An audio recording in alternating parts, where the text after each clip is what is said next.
Hi ఇది elves good vibes అనమాట. దీంట్లో బెనిఫిట్ మీకు ఉంటుంది. నార్మల్గా అందరూ అన్నీ చెప్తూనే ఉంటారు హోమ్ రెమెడీస్ యూజ్ చేయడానికి. దానికంటే బెనిఫిట్ ఇది చాలా బాగుంటుంది అనమాట.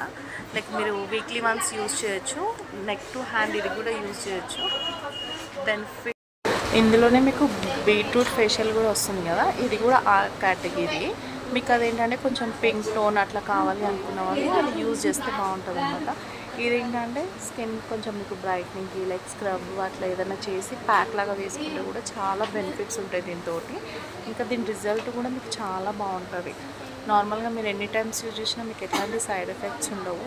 పిల్లలకి కూడా లైక్ 13-14 ఇయర్స్ పిల్లలకి ఇక్కడ నెక్ దగ్గర అంతా బ్లాక్ ఉంటుంది కదా, వాళ్ళకు కూడా అప్లై చేయొచ్చు అనమాట. వాళ్ళకి అప్లై చేస్తే కూడా చాలా బాగుంటుంది. ఎందుకంటే పిల్లలు ఇప్పుడు సమ్మర్ కాబట్టి బయట బాగా ఆడుతుంటారు. వాళ్ళకు కూడా నెక్ దగ్గర అప్లై చేయాలి, వాళ్ళకి ఫేస్కి అప్లై చేయొద్దు. ఓన్లీ నెక్ పార్ట్ మాత్రమే అప్లై చేస్తే బాగుంటుంది అనమాట. ఎందుకంటే మొత్తం ఫేస్ అంతా అప్లై చేయొద్దు. ఇందాక ముల్తానీ మట్టి చూపించాను కదా, మళ్ళీ అది చూపించి ఇది చూపించారు ఏంటి అని ఫీల్ అవుతుంటారు కొంతమంది. ముల్తానీ మట్టి కామన్ అనమాట, ఇప్పటి నుంచి ఉన్నది కదా, అది ఎప్పటి నుంచో పాతది కాబట్టి కొంతమంది యూజ్ చేయని వాళ్ళు ఏదనంటే అది యూజ్ చేయొచ్చు. దాంట్లో లైక్ మీరు రోజ్ వాటర్, మిల్క్ అట్లాంటివి యూజ్ చేయొచ్చు. దీంట్లో ఏంటంటే మీరు మిల్క్, రోజ్ వాటర్ కూడా అప్లై చేస్తే బాగుంటుంది.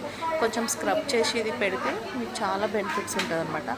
జస్ట్ ఇది డ్రై అవ్వగానే కూల్ వాటర్ తోటి వాష్ చేయాలి. కొంతమంది వామ్ వాటర్ తోటి వాష్ చేయాలంటారు. వామ్ వాటర్ తోటి యూజ్ చేయొద్దు. జస్ట్ కూల్ వాటర్ తోటి, నార్మల్ టెంపరేచర్ కూల్ వాటర్ తోటి యూజ్ చేస్తే ఫెయిర్ అనేది ఇంకా బ్రైట్ ఉంటుంది అనమాట. ఇది యూజ్ చేశాక ఒక 6 hours ఏ సోపు, ఫేస్ వాష్ యూజ్ చేయొద్దు. యూజ్ చేయకపోతే మీకు రిజల్ట్ అనేది ఇంకా బాగుంటుంది.